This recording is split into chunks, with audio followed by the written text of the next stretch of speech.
نحمده ونصلي علی رسولہ الکریم اما بعد۔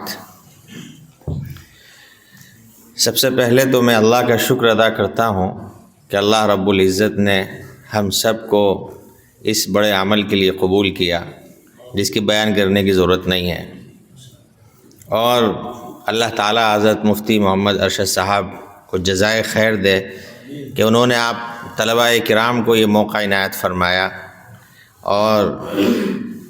جو موقع عنایت فرمایا ہے اس کی قدر اور منزلت آپ ابھی بھی محسوس کریں گے، یہاں سے جانے کے بعد بھی محسوس کریں گے انشاءاللہ۔ میرے خیال میں یہاں عربی درجات چہارم تک ہیں، شاید چہارم تک کے طلباء ڈائس پہ کھڑے ہو کے عربی میں تقریر کریں، یہ بہت مشکل چیز ہے، بلکہ ہر کسی کے لیے ڈائس پہ کھڑے ہو کے بولنا بہت مشکل ہوتا ہے۔ کسی ملک کا واقعہ ہے کہ وہاں ایک پہلوان تھا، اور اس پہلوان کے اندر اتنی طاقت تھی کہ وہ بادام کی گری کو اپنی 2 انگلیوں کے بیچ میں لے کر دباتا تھا اور تیل نکال دیا کرتا تھا۔ ایک مرتبہ اس کو ڈائس پہ کھڑا کیا گیا تقریر کرنے کے لیے کہ آپ کچھ مجمع کو نصیحت فرما دیں، تو پہلوان صاحب کانپنے لگے اور پسینہ آنے لگا، اور بہت دیر کے بعد یہ کہہ کے بیٹھ گئے کہ بھائیوں ورزش کرا کرو۔ حالانکہ وہ میدان کے کھلاڑی تھے لیکن وہاں کچھ نہیں بول پائے۔ تو بھائیوں بچوں، میں آپ کو مبارکباد دیتا ہوں، آپ یہاں کھڑے ہو کے تقریر کر رہے تھے، لیکن ایک بات ظاہر ہے کہ مجھے پھر آپ سے بات کرنے کا موقع شاید زندگی میں نہ ملے، بہت ممکن ہے یہ، تو کہتا ہوا چلا جاؤں کہ آپ نے تقریر عربی میں کی ہے، اور اس انداز کی تقریر تکمیل ادب میں سکھائی جاتی ہیں، لیکن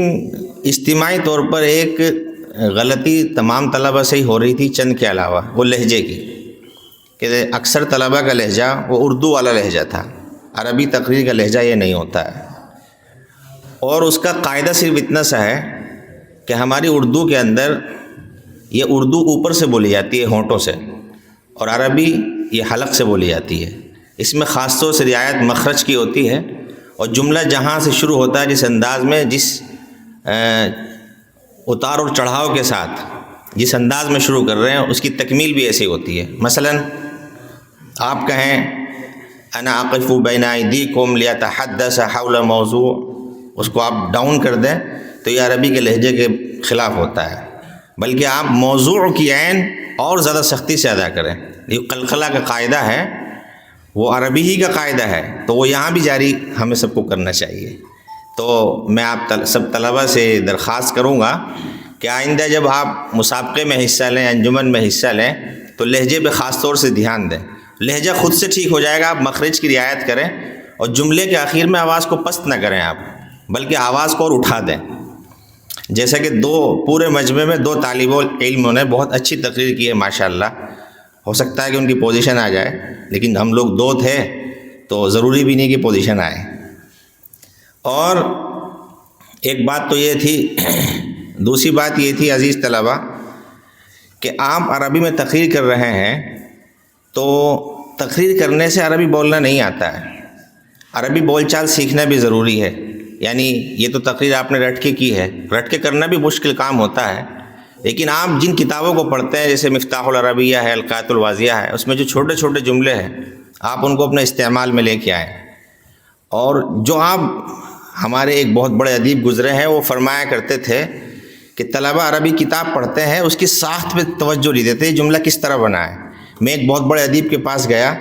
تو انہوں نے مجھے بتایا کہ خود عربی سیکھنے کا طریقہ یہ ہے کہ آپ القاۃ الواضحہ کوئی سا بھی حصہ پڑھتے ہیں، آپ اس کو چند بار دیکھ کے پڑھیں، پھر آپ اس کا جو ترجمہ ہے وہ نقل کریں،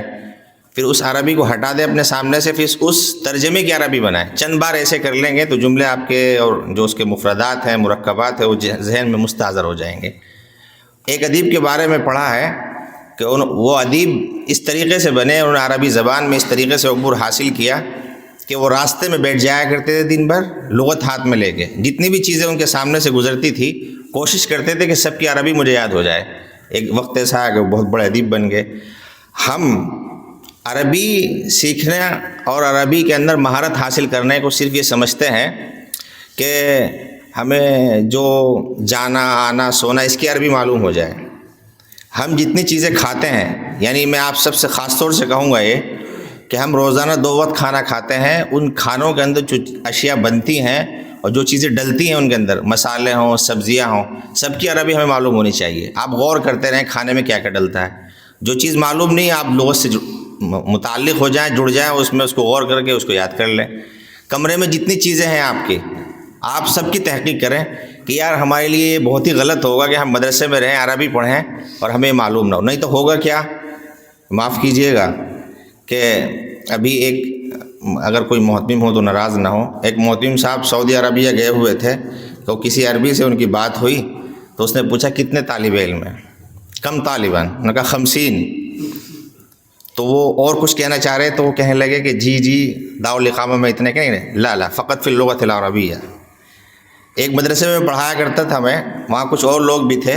تو بہت دیر تک یہ سوچتے رہے کہ مہمان سے یہ کیسے پوچھیں کہ آپ چائے لیں گے یا دودھ لیں گے، بتائیے اس کی عربی کیا بنے گی. آپ چائے لیں گے یا دودھ لیں گے، بتائیے. نہیں یہ نہیں بنے گی، مزہ نہیں آئے گا یہاں پہ. اور بہت آسان عربی ہے اس کی. آپ هل انت تريد ان تشرب الشاي ام اللبن، اور جیسے انگلش ہوتی ہے اس کے اندر درخواست کے لیے اگر آپ یہ کہیں گے ریڈ پڑھیے تو بیت بھی ہے، اس میں ادب کے لیے ایک لفظ آتا ہے پلیز، عربی میں اس کے لیے من فضلک آتا ہے. اگر آپ کسی عربی کو کہیں گے اشرب الشاي چائے پیجیے تو یہ بیت بھی ہے، آپ کو وہاں لگانا پڑے گا من فضلک. آپ کتنی مرتبہ آپ نے پڑھا ہوگا. القات الوادیہ حصہ سوم میں ہے لیکن توجہ نہیں دی جاتی تو ذہن میں نہیں آتا. من فضلک حدد الموعدہ آیا نا، اس کے اندر